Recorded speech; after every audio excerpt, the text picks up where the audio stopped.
insurance companies, making it a level playing field. Our economists at the American Dental Association saw that just that rule alone could increase the number of insurance companies playing in the healthcare field by 30%. I'll tell you right now, as a healthcare provider, give me 30% more, or 3 times more, whatever the number may be, I'll take it. It's been a stagnant marketplace for ages and ages and ages. No one believed that exemption could have passed. It actually passed the House 406 to 19.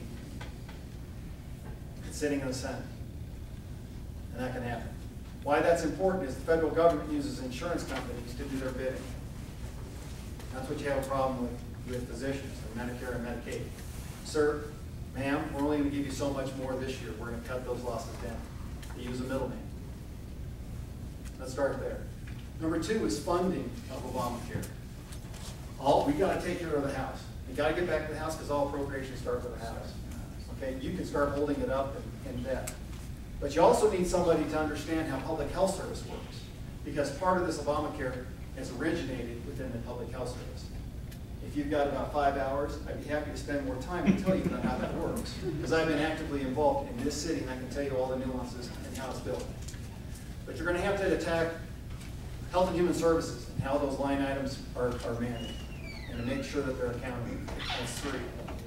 And number 4 is getting people back into finding out at their assets. Here in the county, you had the Board of Supervisors pass a tax of 18.6% to establish a county health board district. Now it's your job to go find out and make sure that they know what all their assets are and all the liabilities that are out there, and they're honoring their contracts appropriately. You got to take this back. I can teach you. That's how you start. I was hoping I'd hear the word repeal. Well, yeah, let's talk about repeal. Well, first of all, what's the outcomes of this Congress? You're going to take back the House and you might get the Senate, but you don't have veto power, so you're not going to repeal it. Sorry, folks. You have 2 more years.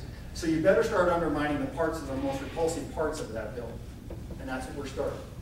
Okay? Until you have somebody else in the White House who can override and give you that extra 3rd leg, that's going to be as good as it gets. But you can withdraw the funding. You can try to fund. You can do the funding. Yeah. Now, what I'm trying to tell you is part of this is already in law. They're already funding it through the Health and Human Services. That's what I'm telling you.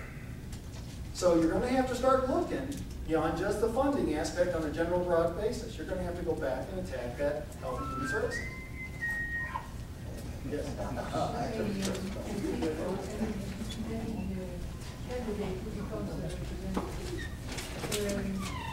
The difficult part of this function of the person is how can you convince the people of the other political party that you really represent them also? I talked to you about she asked, how do you represent, if you become representative? How can you talk and manage people from the other party that you're representing them too? The bill I was talking to you about, the revocation of Karen Ferguson, was actually with Blue Dog Democrats. I actually stayed up all night and watched Blue Dogs. And it was Gene Taylor out of Mississippi that was on there talking about this principle. The next day I went and talked to Gene Taylor, who then walked to me with Peter DeFosco. That bill originated with the Democrats, not the Republicans. That's how you start. And I think there's a groundswell. It's not just Republicans, it's also Democrats that are actually actively trying to get into office. They have a different mindset, and they're staying away from the party as well. Yes, sir. Everyone knows as a freshman congressman, you don't usually have to pay your dues serving on non-important committees, but what committees will you try to get on, or where do you feel that you'll be best serving? Energy and Commerce is where I'd like to be. Number 2 is, as a healthcare provider, I will get standing. I will tell you that already.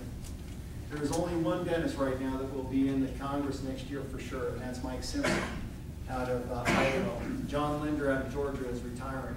That was the other one. And John has been very, very good to healthcare plus small business and for anti-tax movement. So I will have instant standing, that I can guarantee you.